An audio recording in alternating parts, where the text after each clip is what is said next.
Now, during this election campaign, I'm going to be travelling around the country and visiting a different constituency every week. And the aim is that we're going to try and tell the story of how this election will be won and lost through 4 seats in particular that should be able to see just on the wall behind me. We're going to be going to East Renfrewshire in Scotland, Cheltenham, Kensington in London and also Great Grimsby. These are 4 seats with 4 very different stories behind them. And it was Grimsby that I visited this week.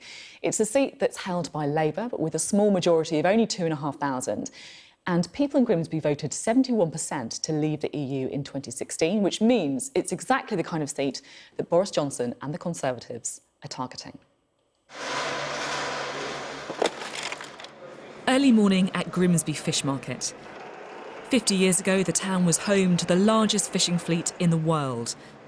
Today, the trawlers have all but disappeared, and many believe that the decline of the fishing industry has been hugely significant in Euroscepticism in communities like this. £2.80, £5.90, £5, £3, £5, 10 a bit. But Europe is only part of the story. The decline here started when Britain lost its richest fishing grounds during the Cod Wars with Iceland from the 1960s. And today the fish here are imported from countries outside of the EU. In our case, we don't have an issue particularly with the common fishing policy because we don't have so many vessels landing fish anymore. Our interests are outside of the EU because Iceland, Norway and Faroe are not in the European Union and there are trade deals that exist. So we think the opportunity to continue bringing fish in will just carry on. Nevertheless, the referendum here was 70% Leave, and this seat is now a key battleground in the general election. The Conservatives see a route to a majority through Leave-supporting Labour-held seats in the north of England, places just like Grimsby. But this town has returned a Labour MP at every general election since 1945. Are people here really ready to turn their backs on generations of tradition and elect a Tory? The last Labour MP feels most comfortable targeting the government's record on austerity as the way to ensure victory. What are the main issues that people want to talk about? Well, of course, Brexit is up there as the kind of top political issue, but they are also really worried about what the last 9 years of a Conservative government has meant for towns like Grimsby, the impact that it's had on their own lives, perhaps in terms of their incomes, perhaps in terms of their safety, perhaps in terms of being able to access medical treatment or getting support for their children if their children have got special education needs. The Conservatives pour cold water on this and believe the people of Grimsby back them on Brexit and that other factors are in play. People like the fact that I'm a local candidate. They're really thinking carefully about what they want to vote for. They know it's not just about Brexit. They know it's about other issues as well. And people really do not want to have Jeremy Corbyn as next Prime Minister. And that's really, really focused in people's minds. They know if they vote for anyone other than a Conservative, the likelihood is that we'll have Jeremy Corbyn as our next Prime Minister. And people absolutely dread that idea. Meanwhile, the Brexit Party believes they can advance at the expense of both Labour and the Tories. They're fed up with the extremism that's threatened by, in this constituency, Melanie on Corbyn.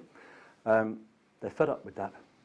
And they're fed up with it on the Tory side as well, and especially since what Boris has done in bringing back a reheated withdrawal agreement. And the Lib Dems believe they can capitalise by sticking to the Remain message. It could be very tight, and I think with 3 Brexit candidates in the Conservatives, the Brexit Party and the Labour Party locally, the vote is going to be split. That could be split very tightly, and if we can attract the 30% of people in the town who voted to Remain to come to us, that will put us in the mix. But what do the voters make of what's on offer? My family's Labour, so my first vote was Labour, but since then I've been Conservative. Yeah. And what do you think of Boris Johnson? Yeah, look, he's a bit out there, he's a bit extrovert and things like that, but behind his, his demeanour, I think he's got, he's pretty switched on. I hope that Labour or anyone but Boris Johnson becomes Prime Minister, because I think he's kind of just run everything down and made false promises and nothing's really going to happen from his plans. So. And is Brexit a big factor for you? Yes, because I want to study abroad. And what do you think of Jeremy Corbyn? I think he's quite good. Some of the things he said, obviously, haven't been that great. You know, he's been accused of saying things that are racist and, you know, anti-Semitic and stuff. But I think some of the things he's doing is really good, and he's trying to support young people more. How did you vote at the last election? I actually voted Tory in the last election. I don't know what possessed me, but there you go. And how are you planning on voting this time? I'm really absolutely torn. I want to vote Brexit. I really want to vote Brexit, but I'm not sure how that'll go. So I think I might have to vote Tory just to make sure that there's absolutely no chance of Melanie on and Labour getting in. I'm fed up.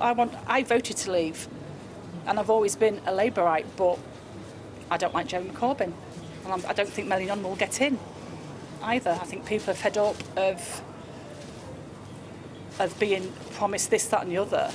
She's there to represent us, and she hasn't done that. Grimsby is a town in transition. The fishing industry that once accounted for thousands of jobs is long gone. But the old fleet is now being replaced by support vessels for the booming new industry of renewable energy, attracting billions of pounds and new investors.